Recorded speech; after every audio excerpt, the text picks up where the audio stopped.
Let's see.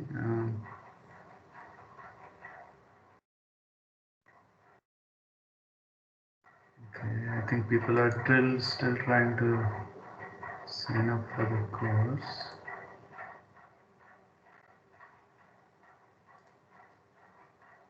Okay.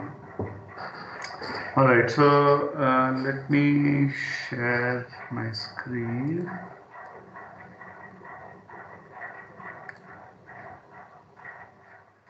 Okay. So let me begin with some details. So right. So the web page for the course. Oops.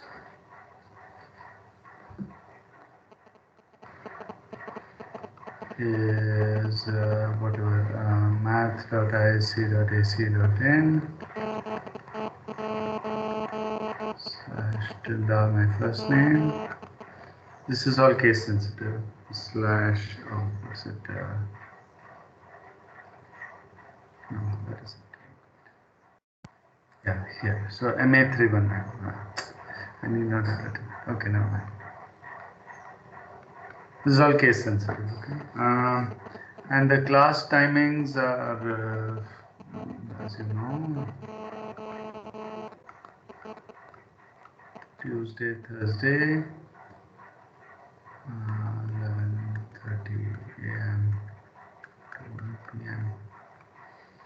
And I'm going to use an assorted collection of books and papers, but the main text is this proofs and confirmations.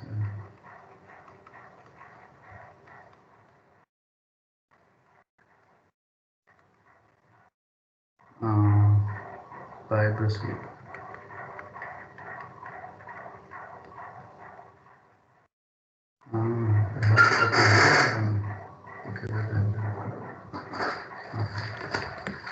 Okay, maybe I can share my screen and show you how it looks like.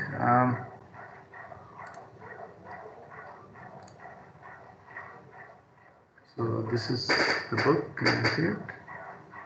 That's it's a publication of the Mathematical Association of America, and it's the title is a riff on a famous book in the philosophy of science called Proofs and Refutations by Lakatos. And I will also use at some point Stanley's book Algebraic Combinatorics, which is basically a collection of independent topics, which are all accessible to an undergraduate audience. And also at some point I will use Stanley's a book on enumerative combinatorics volume 2. So yeah, so these are the things I want to, these are the main texts, but I will use papers from here and there, and I will give you the references. Okay, so as I said, let me go back to the, and so programming, we will use Sage,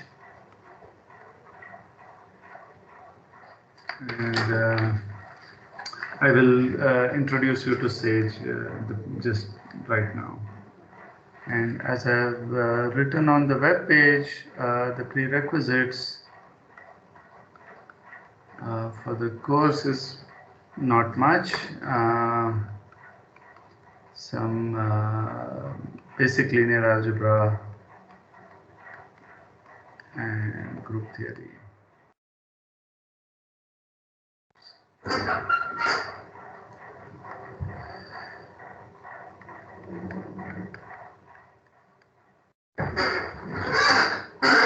Okay. Right. So all the okay. So let me tell you about grading.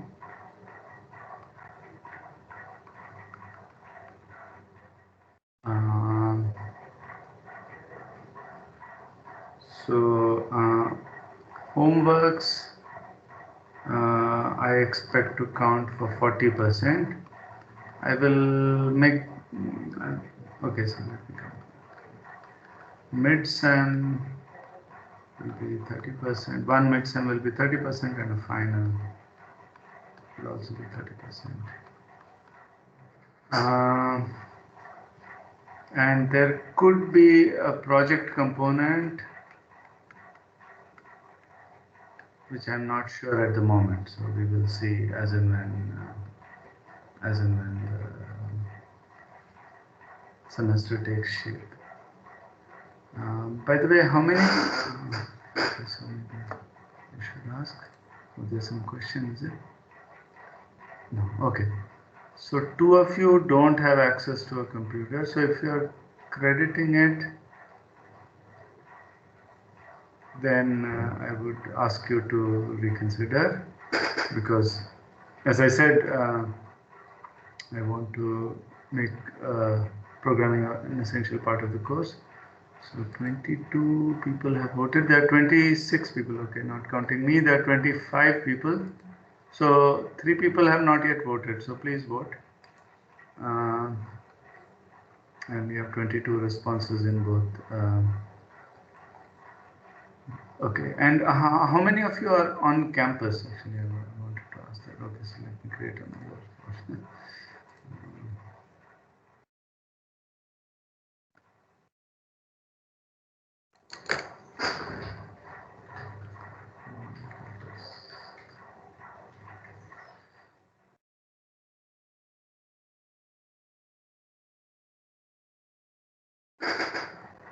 Okay, so please vote on that as well. Well, not vote, really, but just tell me that as well. So at some point, if enough of you are on campus, then I might, and we are allowed to have classroom lectures, then I will probably move to the computer lab in the ground floor of the maths department. Okay. And so if there is a project, depending on my mood, I will assign it in the homeworks or the final. It's up in the air, right? Okay. All right. So as I said, and I also potentially might want to do some scribing for the grade. So if you don't know what that means, I will ask you to turn by turn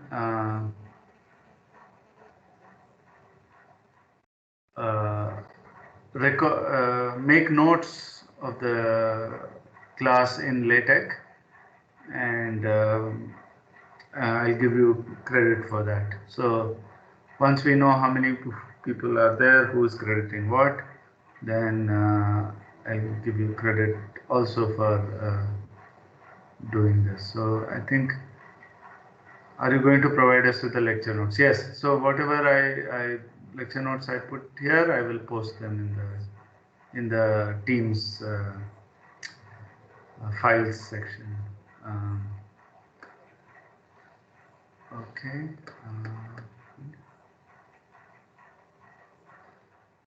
So yeah, if there are any questions, please feel free to unmute and ask.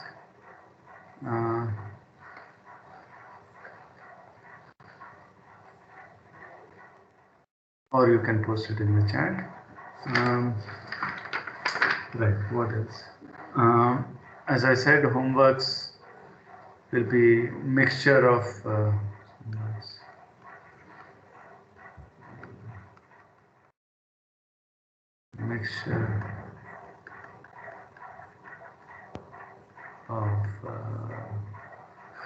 programming and assignments.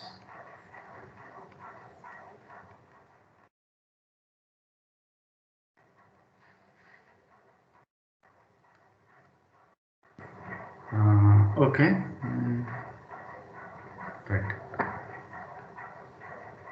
And there will be a mid-sem week, which is tentatively March 29th, the week of March 29th, and I will yeah, give a midsem. I'm not sure if I'll be able to do a programming midsem. That's what I would really like to do, but that will be hard with this online business. And since I don't have any TAs, if too many of you are crediting, then I will be in trouble. Okay, so you have said.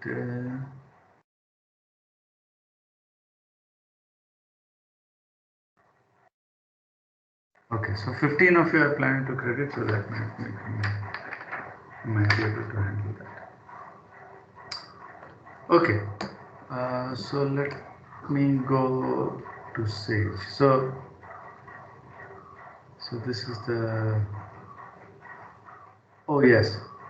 Okay, so let me. Okay, so Sage is this open source math software that is free and cross-platform, so everybody should be able to use it. So there's this tutorial that I'm going to also post in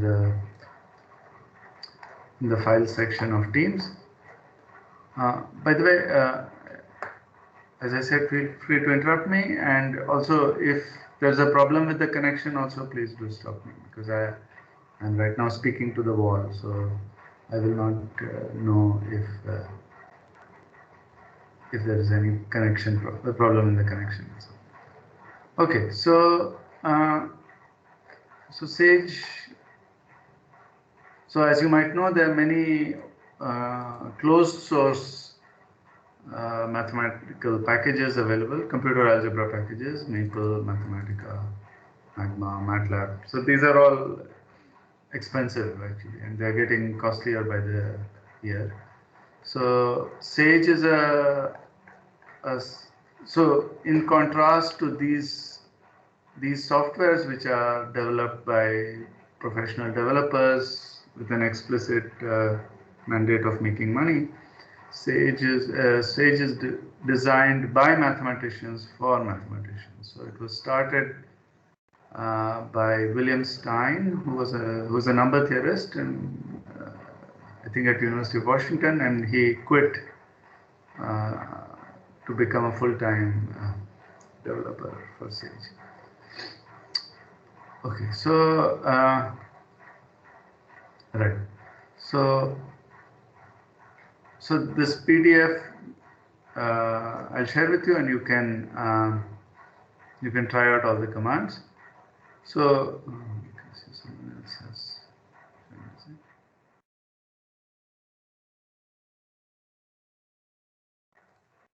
Okay, so yeah, so this PDF has a lot of examples, and I'll show you. So there's some instructions for installation, but if you don't have Sage and you don't want to install Sage, there is this thing called CoCalc, which is a cloud version of Sage. And I have created a project called MA319 Sprint 2021, and I have posted in the chat. Let's see if I can see it in the chat here. No, but I can see it in Teams. Over here, I have posted the token. This is the token that you can use to join a project. So I see that already some of you have joined. So settings, if I see that some of you have already joined. So there is this anonymous user, whoever. So I'm going to remove you. Please join with your name. Okay, I want to know who you are, because I might use that for grading. So I'm going to remove this anonymous whoever from this. So please sign up with your name. I mean, if it's a slight modification of your name, that's okay, like this SN, that's fine. But something completely random is not okay. All right, so here. So yeah, so as I was saying, so there is this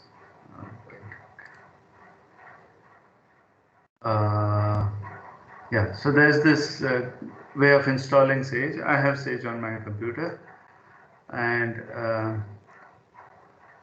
so I'll show you how to run things there. But just before I do that, I mean, the goals of the developers of Sage are kind of quite noble. It's intended for students of mathematics, everybody from teachers to actual research mathematicians like myself, and it involves it aims to involve all the kinds of things that people use in various areas of mathematics and teaching, such as calculus, and its aim is also to be efficient. It's not just something that they want to use on for baby cases. Just use something that's at a mature level. So it uses things like GAP, which is for group theory, GMP, which is for multi-precision algorithms, Pari. I mean, there are many things. So Sage has already inbuilt GAP, for example. So you can use GAP inside Sage. It should be free. It should be open source. This is not only a kind of noble goal as a general philosophy, like Linux is open source. The point is that if someone claims that a result is true, you should be able to sort of read in principle the code and figure out how the calculations work. So this is what they have written. So for example, if you use Mathematica or any other or Maple or any of these other closed source softwares, if they do a computation, you don't know whether to believe it or not. And this might seem a bit artificial, but I can assure you there are examples. Maybe I'll post some of them. In fact, there's a Twitter account which posts funny mathematical facts where you might find some of the things hard to believe, but they are true. So those things you might not believe if you use something like Maple or Mathematica, but in Sage you can check. And it's aimed to be well documented so that everyone can begin on their own. It's aimed to be extensible in the sense that you can add functionality to it. So, for example, I'm a relatively novice user, but I have contributed small things and contributed bug patches to Sage. So anybody should be able to do that. And it's also you should aim to be user-friendly. Okay, so this is a bit about Sage. So another poll I have to ask is if you have had any programming experience.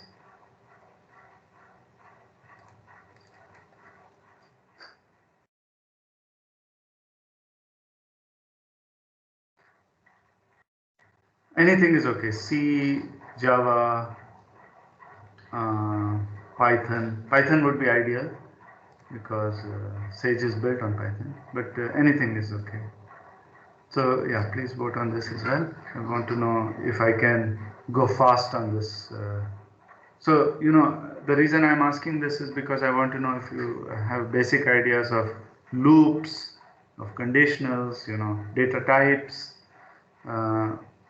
So if you have had absolutely no programming experience whatsoever, only then put no. Otherwise, please put yes. Okay, so as I'm waiting for the votes, let me continue. Okay, so let's try some basic things. So I have opened. I actually have.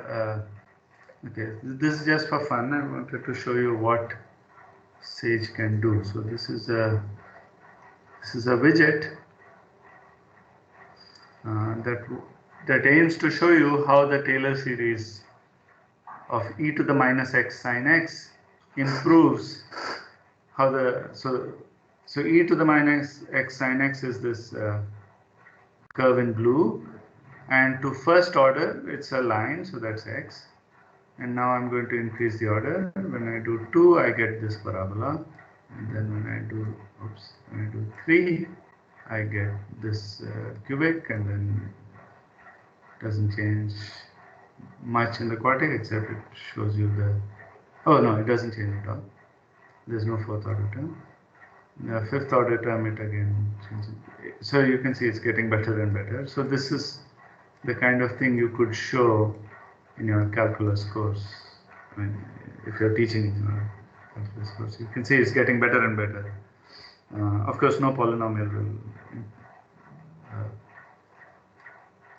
Absolutely right, but you know, it does get better and better. So, and the range of this thing gets better.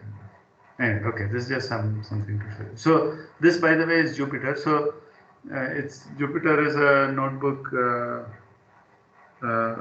format for Python, maybe other things as well, but you can use Sage on it. So this is running Sage version 9.2, as you can see, and you can. So I'll do basic things here, and I'll upload this on the on GoCalc, so you can all take a look. So you can see simple things like that it can do. So let's go through some of these examples. So if I do a equals 5, then it will assign. Then it will assign a to 5. Then I can, you know, so assignment is single equal checking, or what's it called? Comparison is double equal, or so a equal to 4, it should say false. A greater than equal to 4, it should say true. Things like greater than 4, it should say true. Greater than 5, it should I'm say sorry to interrupt. Could you like please. the size of the what do I say, the font size, or the overall size? It's a little small on my screen. So you just can I see. increase it a Sure, little more. yeah. It would be better for me. Yeah, This is that's better. much better. Much better, sir. Okay. Thank you. So Vishnu Teja asks, what is this project contribution? I haven't decided yet. I haven't decided what is the project and how much it is going to be weighted and where it's going to be added. As I said, that will all depend on how many students finally credit and whether it's doable or not. Okay. Right. So, yeah, so these are basic things that Sage does. So let me also show you things like, so multiplication is a single product, and exponentiation is a double product. So sometimes, so the caret symbol works, but not always, because as he says, in Python this means XOR, so it can sometimes cause confusion, so cause problems. So it's best to use star for multiplication, for power. And so, oops, what did I do? I did something.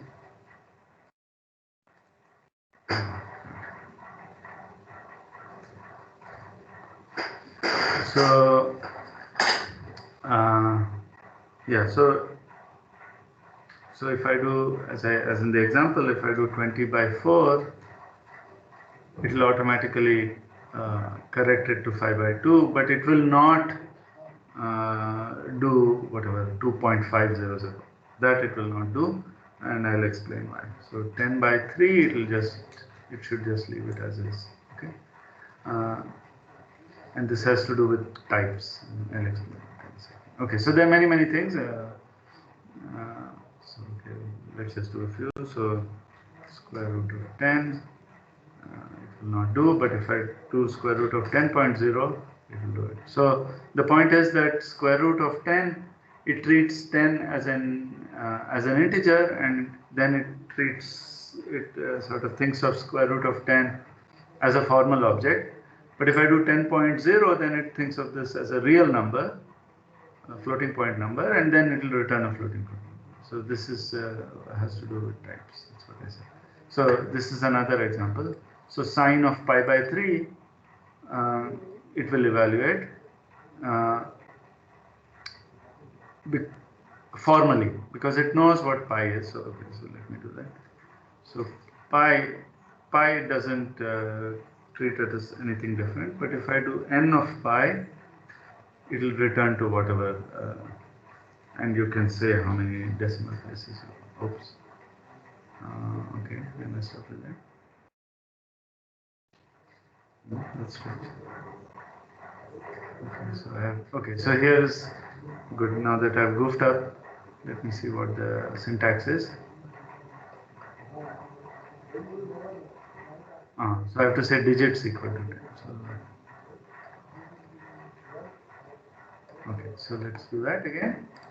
So if I do n of pi, digits equal to 20, I should get something better. And if I do 30, like that. So yeah, so n or numerical approx both give you the same thing.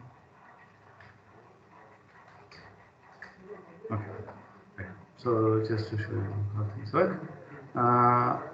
Sage has all the standard functions, like as I said, square root, and so sine of pi by 2, it gives you as 1 because it recognizes pi as whatever it is. So it recognizes, I mean, it doesn't think of pi as this number. I mean, this is just an approximation to pi. It thinks, so as far as Sage is concerned, pi is the exact mathematical constant that you know and love.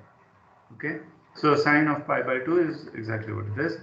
If I do, okay, I have not tried this before, but let's try this. So if I do 3.1415926, then it will give me something which is not quite right. Oh, this is pi. Okay, sorry. This is sine pi, which should be 0, but it's going to give you some exact number which is not 0. Okay, but if I do sine pi, then it gives me exactly 0. Okay, so it's like that. All right. So there are lots of subtleties which I don't want to get into about types and so on. But this thing I do want to, I already explained, but you know, Sage has extensive documentation which you can handle at the touch of a command, if you like. So you put the question mark over there and press. Oh, so I should have said everything. All evaluations are shift enter, not just not enter. Regular enter. So if you do a single question mark, it will give you the basic documentation on usage. And if you want to see the source code, which, as I said, is an important part of the philosophy, you do a double question mark. And then you can really see the guts of the program. So there's lots of documentation initially, which is in this blue part.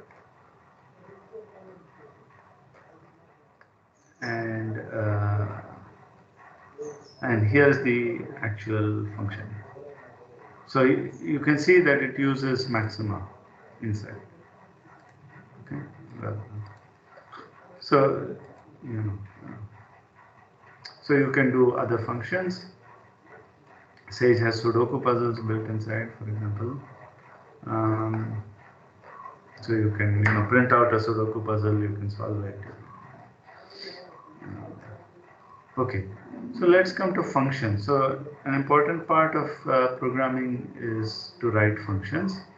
So let us see how to write functions. So the key word is def. So this is a protected word. You cannot use def as a symbol, as a variable. So I should say one thing that is Sage will complain. Sage is a bit finicky. It will complain about anything that's not defined. So if I say n here, oh sorry, n means something. So n is the numerical approximation. But if I say, let's say a, oh a I already defined. Sorry. So if I show b, it will say b is not defined. Okay. So you cannot use variables without assigning them a priori. So So let's write a function. Okay, so let's write some hello world function. So let's say def hello. So yeah, just a second. So when you define a function, you have to put the colon at the end. That's what tells Sage it's a function, and you have to put whatever arguments there are. So okay, let me put s here. Okay, so then Sage understands comments. So then it will indent by 4 characters. I think that's the default. It's same as Python. So if you know Python, that's good. That will help you. Yeah, excuse me.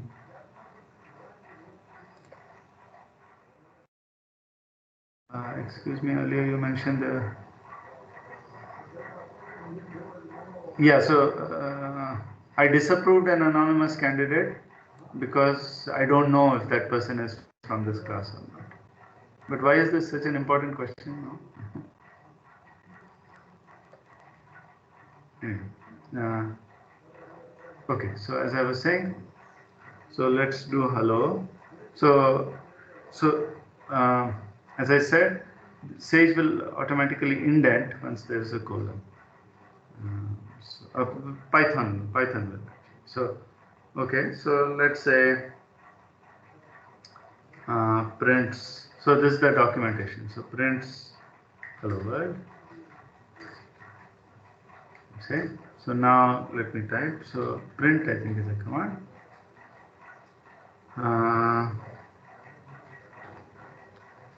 Okay, let me not put any.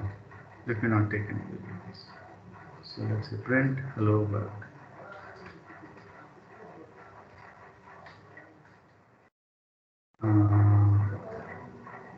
Okay, so now let's do hello. Okay, so it works. Okay, let me try if I do hello s. This might be bugging. Let's try this. So hello, let's say my name. Okay, so it works. So okay, let's see.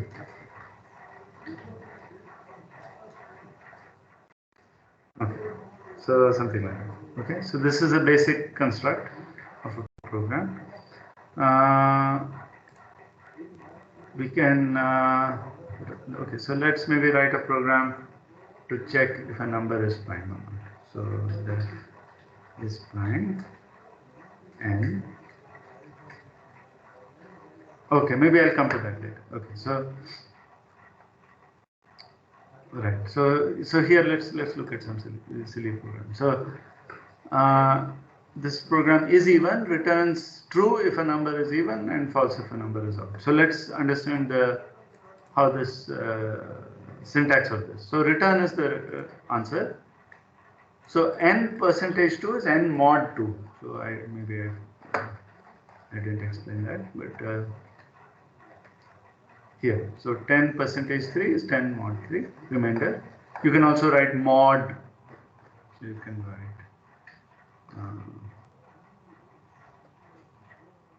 So you can write. I think mod works. Yeah, mod 10 3 will return the same thing. Okay. So this will take the modulo when divided by 2, so it will return 0 if n is even and 1 if n is odd. And this will equate this to 0 and check if the answer is true. So if this is if n percentage 2 is 0, it will return true, and if it's odd, it will return. So n percentage 2 is 1, and then okay. Similarly, is divisible by, you can write some basic programs. Okay, so I'll come to loops and all that later. Okay, maybe I should get rid of it. Okay, yeah. So okay, let's look at loops. So okay, so loops. So Python is very intuitive in many ways. So you don't have to do too many fancy things to to create loops and conditionals. So let's look at okay, so let me show you an example of a loop within a list. So let's say I for I in range 10. Okay, let's see what this gives. So this gives the number 0 through 9. Okay, so this explains a few things. So by default, so okay, let me show you again. So you see, when I do range 0 to 10, it will give me 0 through 9. So Python's syntax is to start by default with 0, and it will end at the last number minus 1. Okay.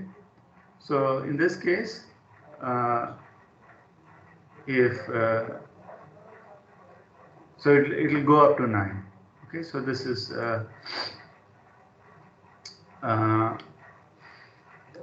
the simplest version, but you can do more fancy things. So I can jump in steps of 2 or steps of 3.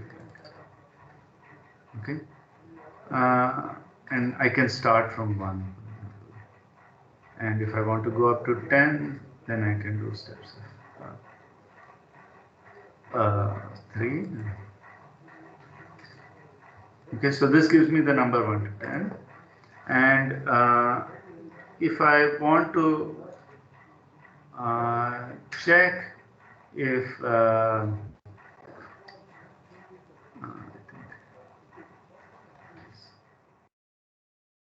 so if I want to print only the prime numbers from 1 to 10, I can do this.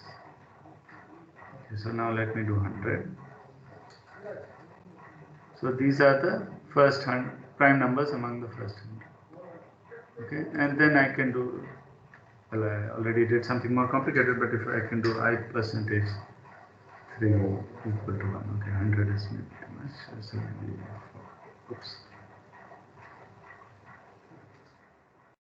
So this prints all the numbers 1 modulo 3 up to 40. Okay, so you can do basic things like that. But I can do more complicated things, as I said. So I can take the square of those numbers. Okay, so I only take the square of numbers which are 1 mod 3 up to, from 1 to 40. So then I can, so like that I can do. So are there any questions about this? By the way, as I said, please feel free to ask questions. Okay, so all right. So this is okay. So now let me show you how a regular loop works.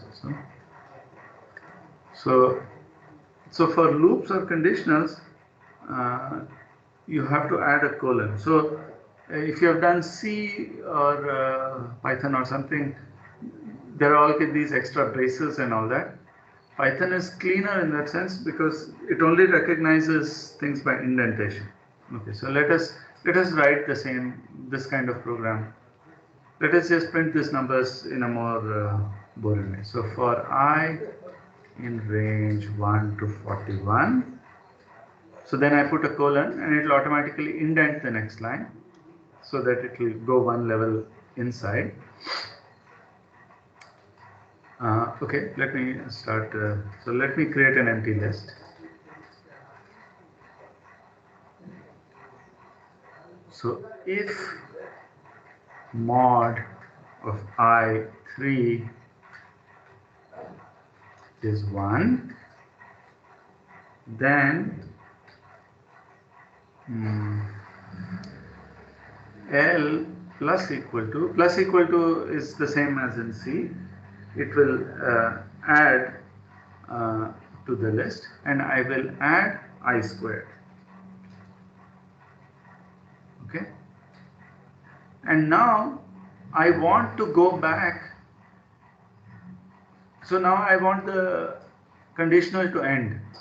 So I should not type at this level because then it will go inside the loop. So I should, if I have any more thing to do, then I would do it here. Otherwise, I'll go back to this level and I'll say L. So you see, this gives me the same output as that. These two are the same, right? You see. So each time, okay, maybe I'll.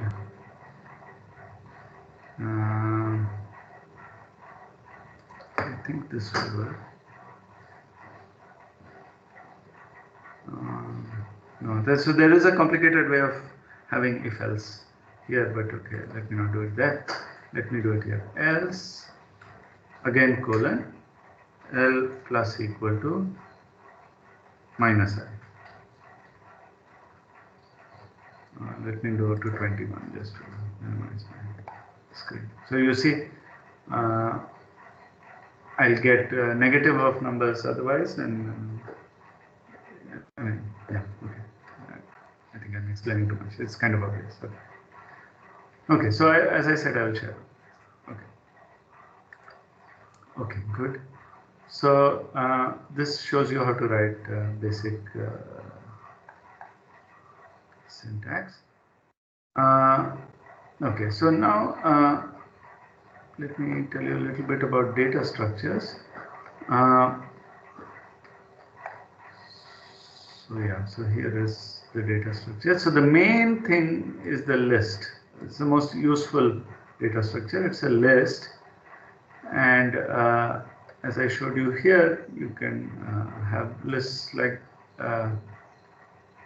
this. But a basic kind of list is the range command. So range, say 1, 10 will give you. Oops. Okay, because it's using the older version. So if I do list of that, I'll get this list. But you can have more complicated lists. And this is the unfortunate thing about Python, and Sage is built on it, so that we don't have a choice.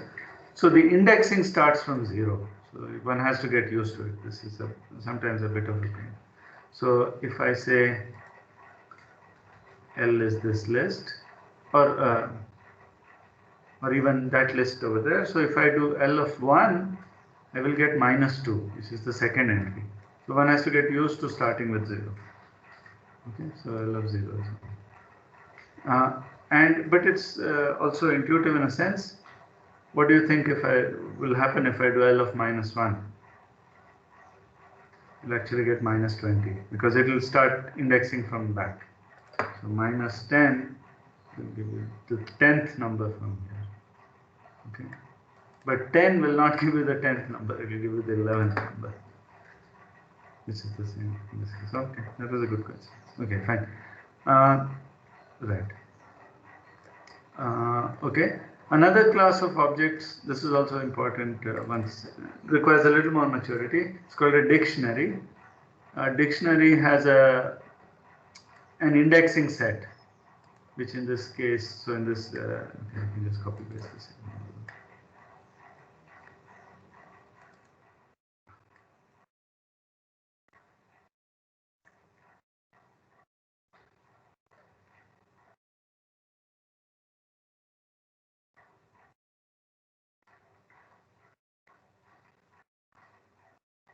So, okay, let me get rid of this. So if I do D of high, then it will return -2. But if I do D of 3/8, it will return 5. So it has an indexing set, and for each index, it has a value assigned to it. And the indexing set is completely arbitrary. It can be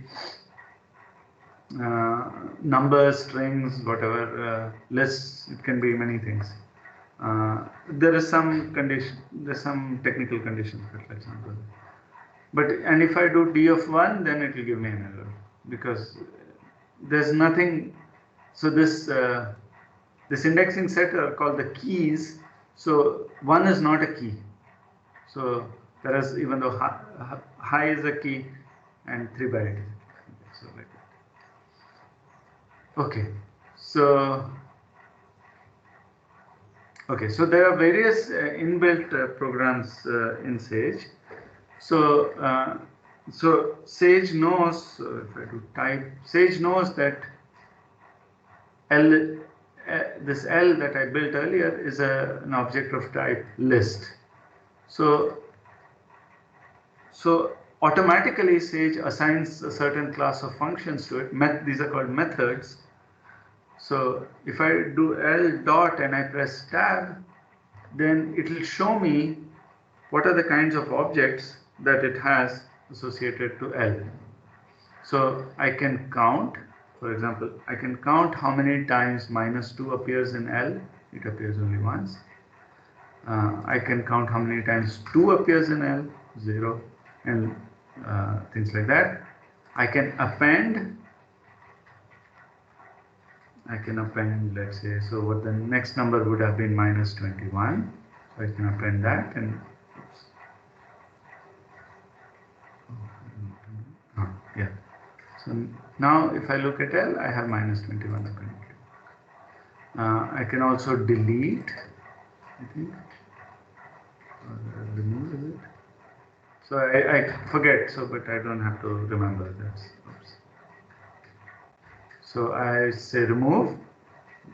Let me remove -21. Now let me do L again and see it's I can do more sophisticated things. I can say index of -20. Let me do -9 first. So this will tell me the position of -9 in the list. Or I can do 100. That will tell me the position. But if I do -21 now, it will give me an error. It says -21 not in the list. Okay, things like that. So this is not only for lists. So if I do D dot, so D is the dictionary, remember. So you see D, I can do certain things. I can get the list of keys of D. So it's high and 3 by 8, like that. I can add keys. I can do all sorts of things. Okay, so let me not belabor the point. I mean, there are many things one can do. So you can go through this, you can solve equations, you can differentiate symbolically. These are all symbolic computations, okay? So this is something that Python cannot do, C cannot do. It cannot, for example, differentiate sin x squared, for example. Okay, so let's do that. So as you can check by the chain rule.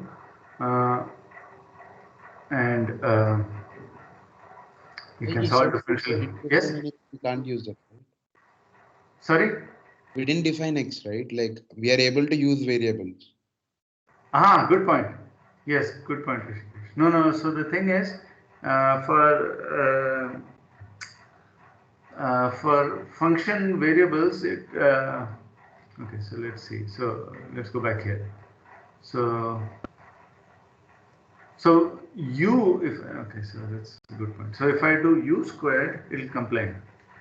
But x it sort of takes as a default variable without any additional work. Any other variable won't work. So here you'll have to do var of u. And now it works. See, so now it knows that u is a variable.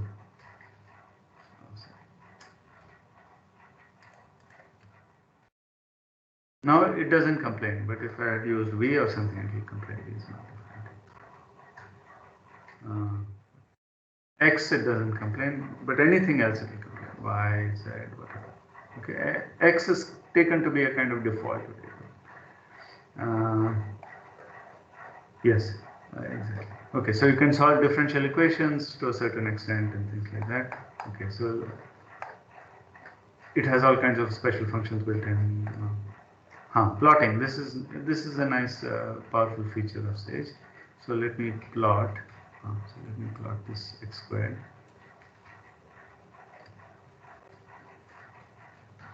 Oops. So again, all this is open source. This all uses matplotlib and things like that. Okay, so there are many plotting things. You can see it has also three-dimensional plots. So let me not go there. Okay, so functions. So maybe I should do something. Okay, we will get to more sophisticated uses. But let's see functions. So we've already seen functions of this type. The most formal kind of function, which is you use def, you give it a name, and you'll see what it returns. But you can also do things like that. G of x equals x squared. So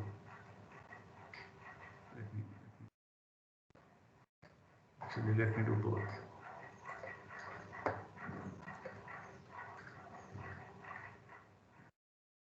G of x equals x squared.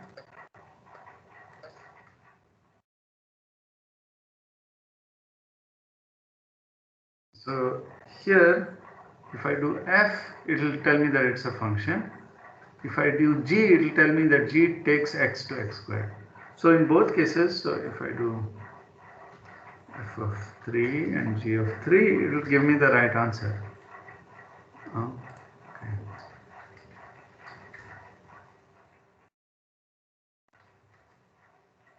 But they'll work slightly differently for when you try to differentiate and you can also do something. There is that. I wanted to show you one more example.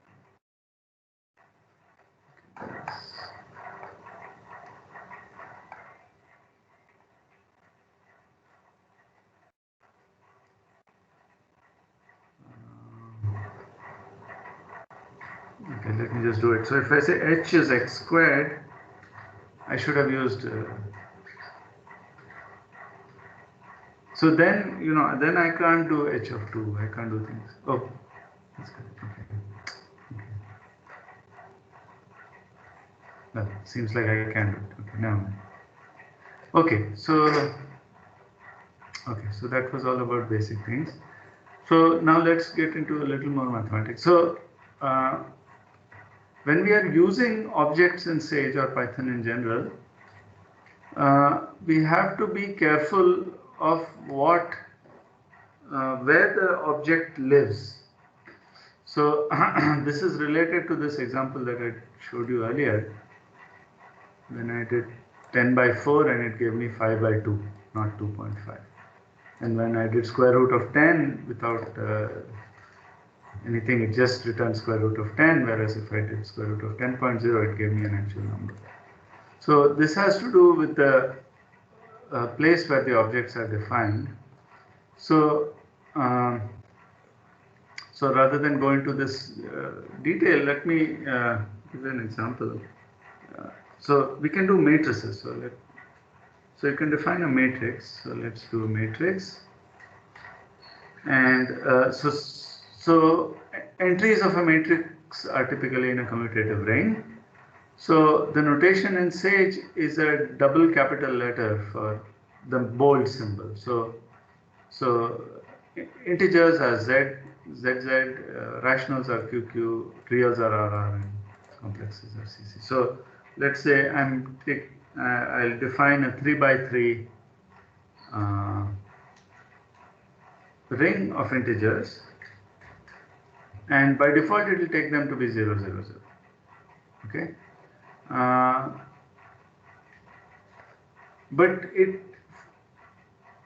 so now I can try and change the ring. So remember that everything is indexed. So m0 is starting with 0. So the indices go from 0 to 2. So I have m10. It is also 0, but I can say m10 equals 2. And now if I see m, it is this. But I cannot say m10 is 2 by 3. Because Sage knows that 2 by 3 is a rational number, and I have defined m as a matrix of integers. This is something I'm not allowed to mess with. I can forcibly convert since integers live inside the rationals, so Sage knows that. So integers live inside the rationals, which live inside the reals, which live inside the complexes. I can coerce. So there's a method, there's a basic strategy of coercing. I can coerce M to be, I can lift it, lift M to a matrix of rationals, and then this would be okay. But right now it's not okay. So let me redefine it. Okay, let's say QQ. Now there is no problem. You see? So for Sage, it's very important that one lives in the correct space. So so this is similarly, if you define an object to be a polynomial ring, so this is a rational polynomial for Sage. Okay, so this is, so what is rat poly? So this is a univariate polynomial ring in the variable t over the rational field. So Sage knows that. And so now t is an element here. So I can do t squared, that's okay. And I can do things, so if I call f, okay, h is t squared. So I can do, oops, I can do factor h. Well, okay, this is a stupid example, but okay, let's do t squared minus 1. It's okay. And now I can factor, but I cannot do, because it's an irrational ring, I cannot do something like t squared minus pi. Oh, it should not be able to do, someone else able to do. Or yeah, okay, let me take even sillier example. I is the square root of minus 1. Okay, it should not work.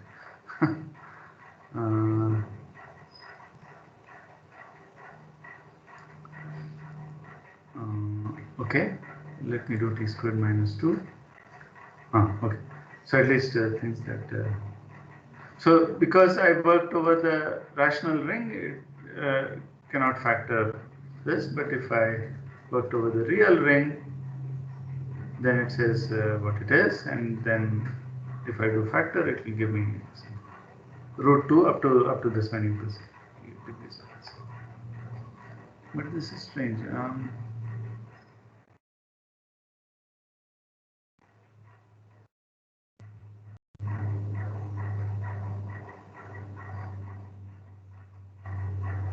Yeah, it should not be able to factor.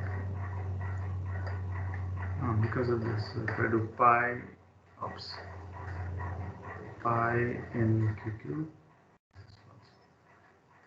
I in QQ, I in RR. So these don't work. Okay, so this is what I was saying about matrices. Okay, so let's show you. Let me build the identity matrix. So since I already know the dimensions, I don't have to make a list of lists.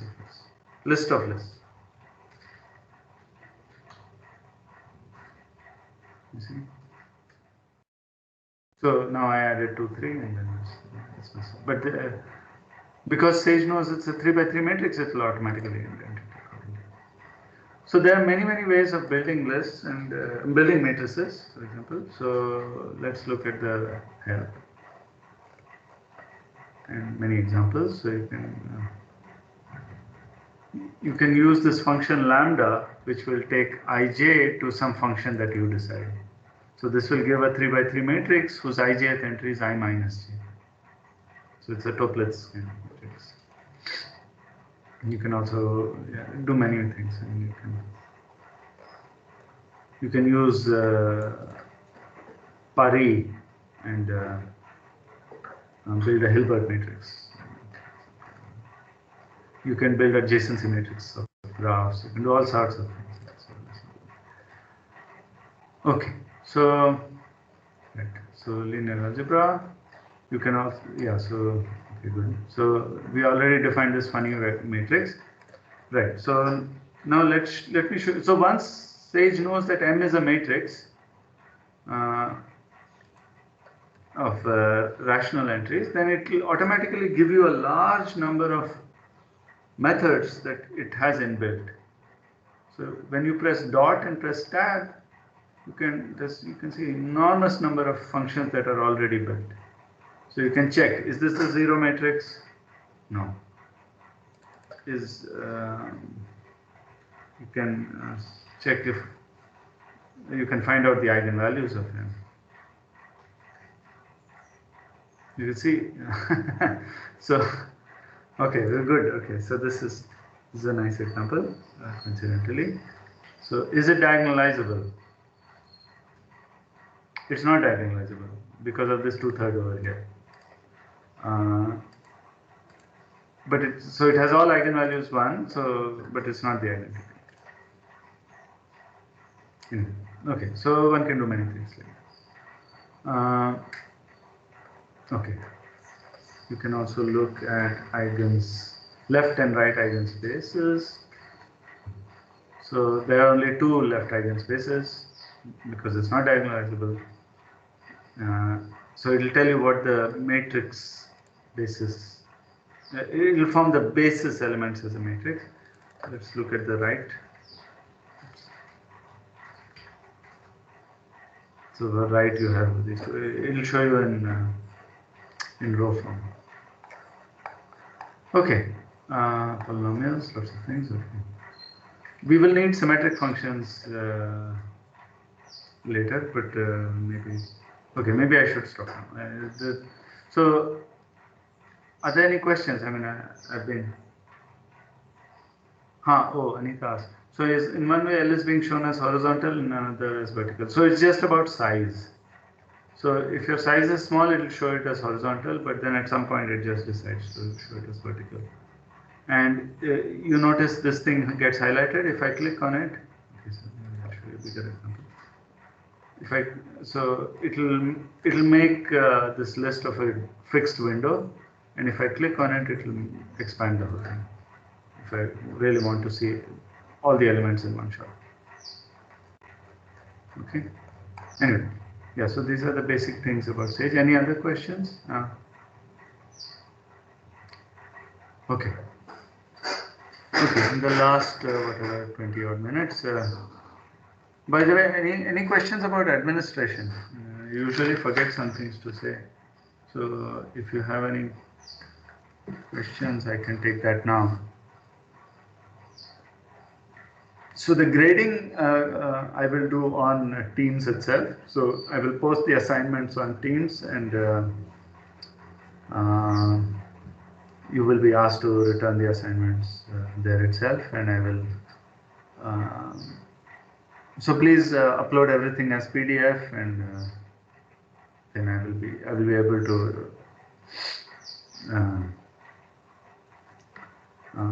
grade it on there and return. Are the exams going to be held online or offline?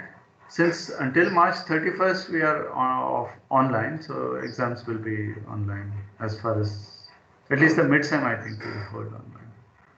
But as and when IISc decides. Oh, anyway, some of you. Oh, wait. Okay, so good. So are you on campus? I don't know what this forms is returning to me. Some nonsense. Let me open it afresh.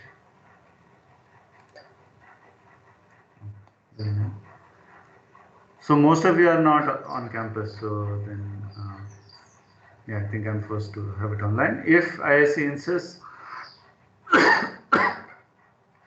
on people coming back, then we can have the final offline, and then maybe I can even give you some programming.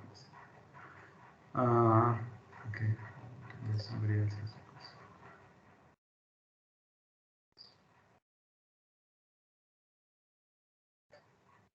Okay, so right. Any other questions? Feel free to unmute, by the way.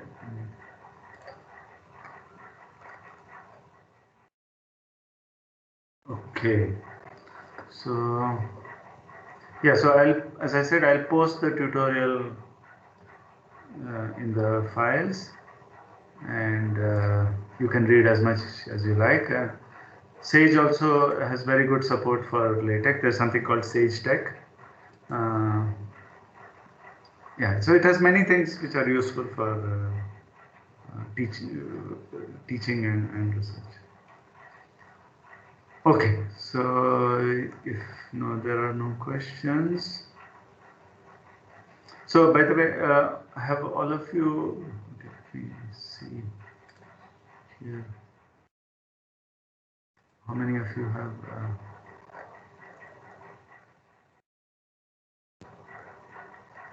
How many collaborators? Excuse me. Yes. Yeah, what is this page? I didn't get this. Project collaboration. This is No, posted in like, the chat. It is CoCalc. It's a cloud version of Sage. okay. Look at the chat. Not the chat. The after the No, call there is is. over, look at the Yeah. the Teams thing.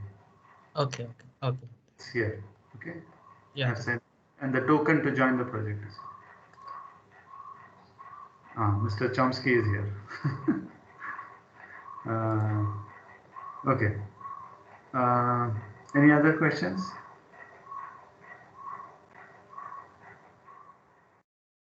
Okay. Okay, so let me introduce the main objects for this course. So, okay, so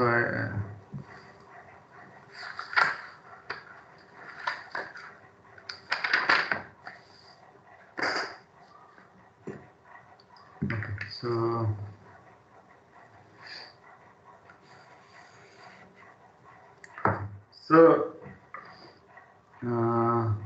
main objects in this course are three of them. The first one I will introduce right away. Alternating sign matrices.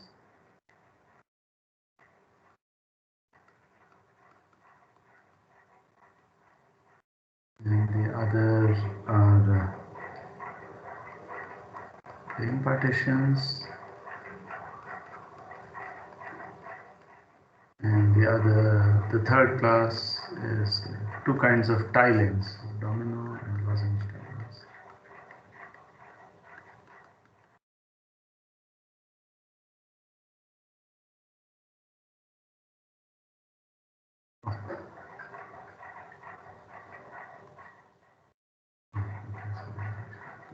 Do this.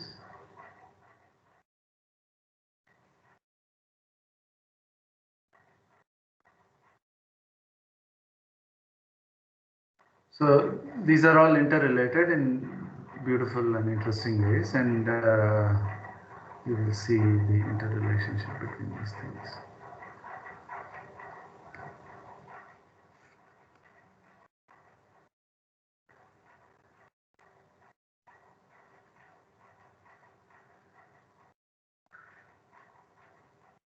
Okay,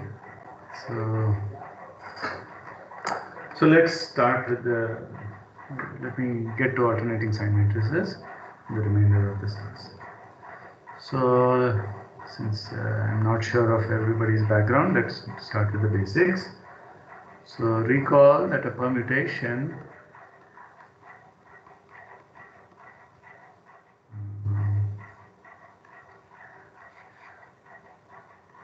of n letters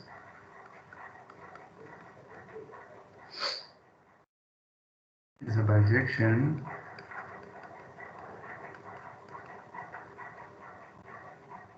sigma from this set n, which for throughout the course will mean the numbers 1 to n, box n.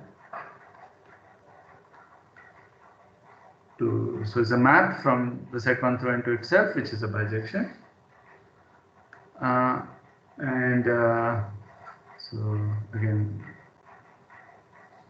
in general, we can take n letters, but without loss of generality, then we will take the numbers 1 to n. So there are several representations of permutations.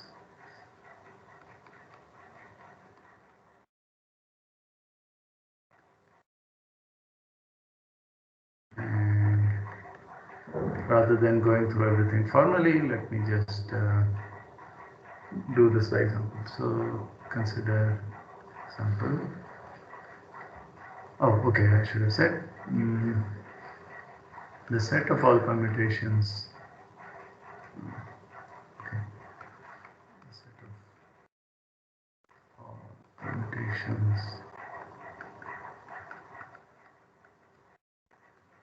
on 1 through n is denoted Sn. Some people write this Gothic Sn, but I won't use that. I will use this. Okay, so let's take this example in S6, which is sigma in S6, sigma of 1. Let me write it all formally, then S6, sigma of 2 is 5, sigma of 3 is 1, sigma of 4 is 4, sigma of 5 is 2, and sigma of 6 is 3. Okay? So let's go through the several representations. So 1, 2-line notation.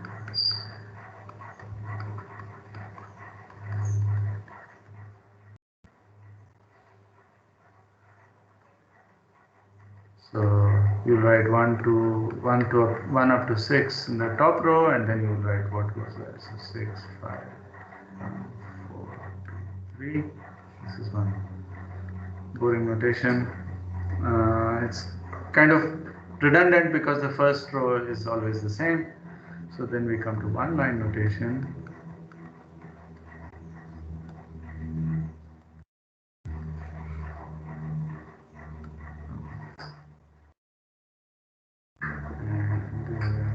Here we'll just write 6, 5, 1, 4, 2, 3, and in general we'll write sigma 1 up to sigma n. Okay, so because it's a function on a discrete set, it's convenient to use subscript as the argument instead of parentheses. There is also a cycle notation.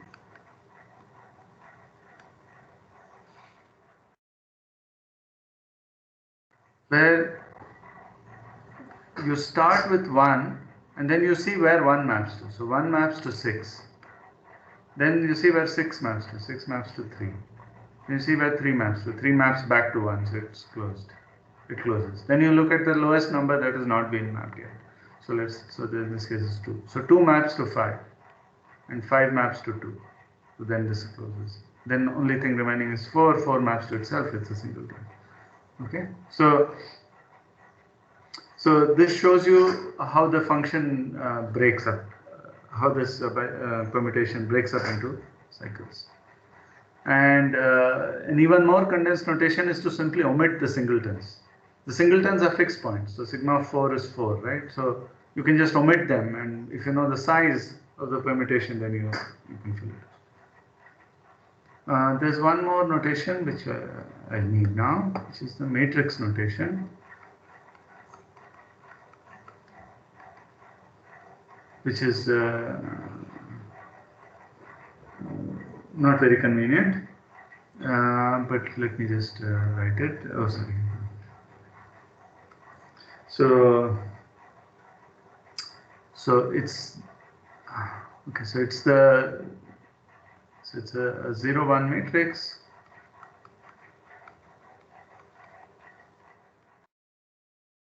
Whose ijth entry is 1 if and only if sigma I is j. N by n matrix. Okay, let me do some jugglery.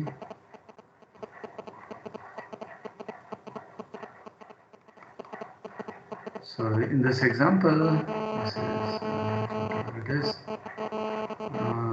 1 maps to 6, so I have 2 maps to 5, P maps to 1, 4 maps to 4, 5 maps, 5 maps to 2, and 6 maps to 4. Okay, so this is so I've done all these examples. So it's this example that I'm going to focus on for what is to come. So here's the main definition of, in some sense, the main definition of this course. So an alternating sign matrix. So I'm teaching this I'm going about this in a non-standard way. And first telling you something completely without motivation. So I know many of you will be annoyed by this presentation, but you will see that this will pay rich dividends very soon. Okay, so an alternating sign matrix, or ASM, of order n is an n by n matrix with entries in 0 plus minus 1 such that, so there are two conditions.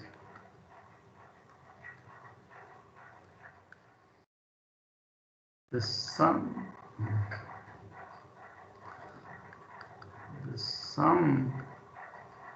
of the entries in each row and column is 1,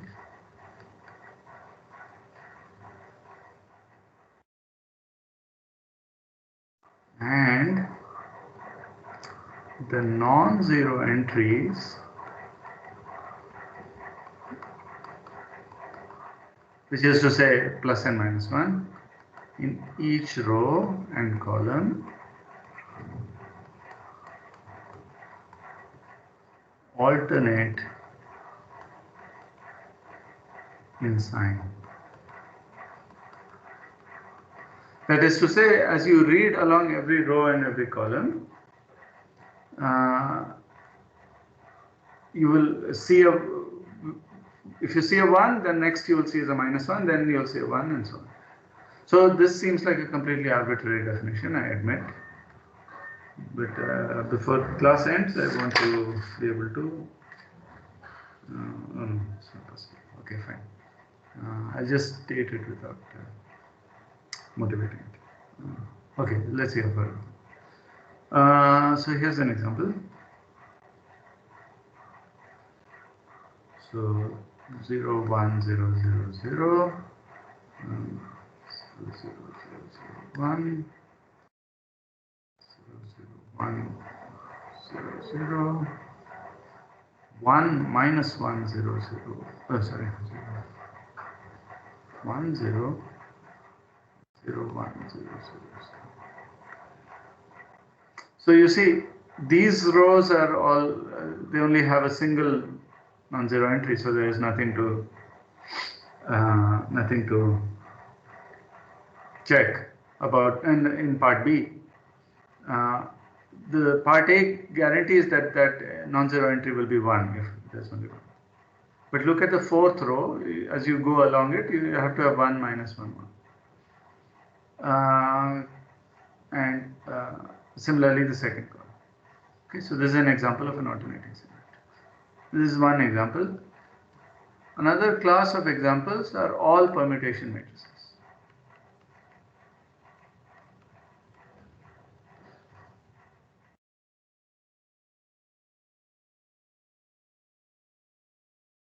Because condition A holds for each row and each column, because that's it. And condition B, there is vacuously true. There is nothing to check. Okay. So let AN is the number of ASMs of order n. Any questions so far? Okay. So let us see how many there are. So let's just do it by default. So for n equals 2, we have the two permutation matrices. Can you have anything more? I want one of you to answer. No, I don't think, because if you alternate the sign, it will be 0. That's right. So if that's correct. So if I have a 1 followed by a -1, then the row sum is 0. So I have to have a 1 afterwards. So to have a non-trivial alternating sign matrix, I need at least size 3. I need 3 space. I need space to put 3 numbers. Another question I have for you is the following. Look at the first row. I claim that the first row can never have a -1. Why is that?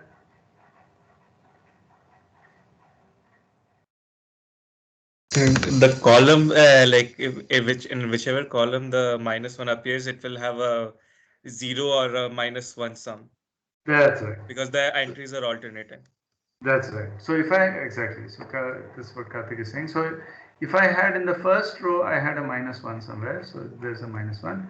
Then if you look below, if I have to alternate. So I have -1, -1, -1, like that. So if I have an even number of non-zero entries, the column sum is 0.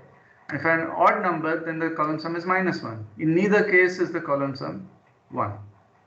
Okay, so that's the point. Exactly.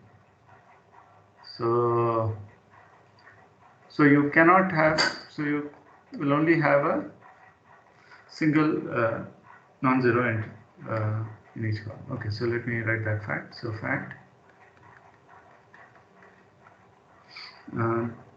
there is a single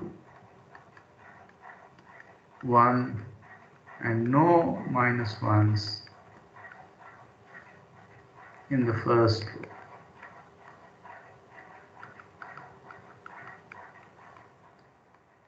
An ASM. Okay, so we need at least 3. So let's look at n equals 3.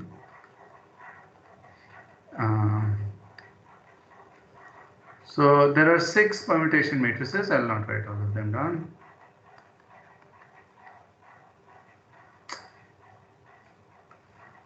And we have one new fellow, the first non-trivial ASM, which is 0, 1, 0, 1, -1, 1. Okay. You cannot have a -1 in the first row. By the same logic, you cannot have it in the last row, and similarly first column, last column. So it has to be there, and this is the only thing. Okay, so question. How many? Oh, did I? So formula for AN.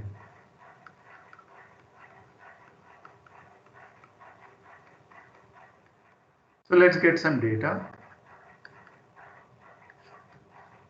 So I will ask you to program this at some point. So let's look at the numbers. So for 0 there is 1, which is to do nothing. The empty matrix. It satisfies all the conditions vacuously. For 1 there is 1, which is just the matrix of 1 containing the entry 1. For 2 we already saw there is 2. For 3 is 7, as I just showed you. For 4 there is 42. 5 there are 429. Oh, sorry.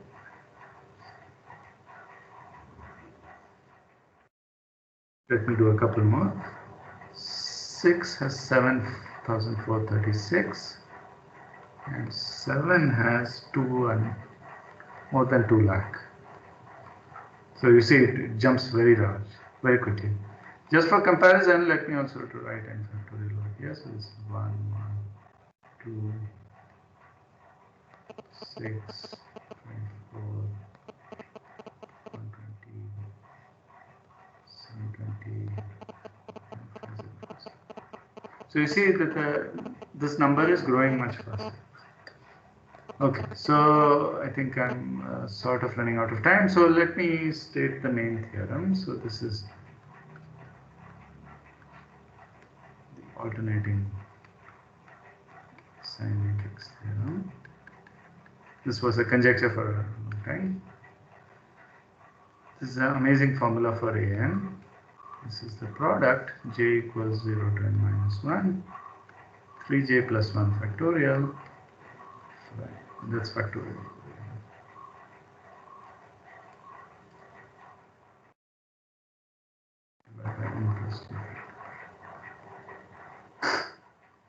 So for example, A3, so when you go from, so you have to go from 0 to 2, so it's 1 factorial, 4 factorial, 7 factorial, divided by n is 3, so 3 factorial, 4 factorial, 5 factorial. So if you look at this, it's not even clear that this should be an integer. So the 5 factorial will kill this, and I'll get 7 times 6 divided by 3 factorial, which is 6, and so which is that.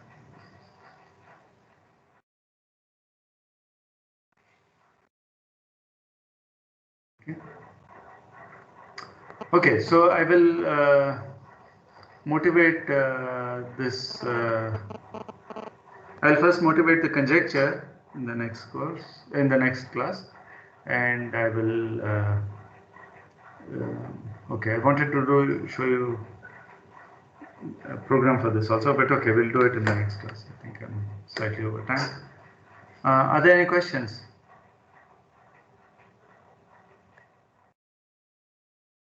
Okay. If there are no questions, let's stop, or let me at least stop recording.